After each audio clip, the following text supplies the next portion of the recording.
بیگم نے موبائل مانگا، شوہر نے کانپتے ہاتھوں سے موبائل دے دیا۔ ساری چھان بین کی، جب کچھ نہ ملا تو تمام نمبر دیکھے۔ ایک نیا نمبر ملا، اختر کے نام سے سیو تھا، تو فوراً پوچھا، یہ کس کا نمبر ہے؟ شوہر بیچارے نے کانپتے ہوئے بولا، ماموں اختر کا نمبر ہے۔ بولی، پہلے یہ نمبر نہیں تھا۔ بولا، انہوں نے اب موبائل لیا ہے، اس لیے اب نمبر سیو کیا ہے۔ بیوی کو یقین نہیں ہوا، فوراً اس نمبر پر کال ملائی۔ کال اٹینڈ ہوتے ہی کسی عورت کی آواز آئی، ہیلو۔ اس نے بھی ہیلو بولا، بس کال کاٹ کے پھر بیچارے شوہر کو آن پکڑا۔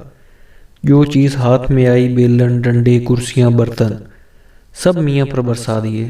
زخمی شوہر جب ہاسپٹل میں پہنچا تو پتہ چلا کہ ماموں اختر بھی زخمی ہو کر پہنچے ہوئے ہیں۔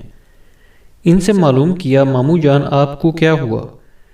فوراً بولے، آپ کی کال سے ایک عورت کی ہیلو کی آواز آئی، بس کال کٹ گئی، پھر یہی کچھ ہوا جو آپ کے ساتھ ہوا۔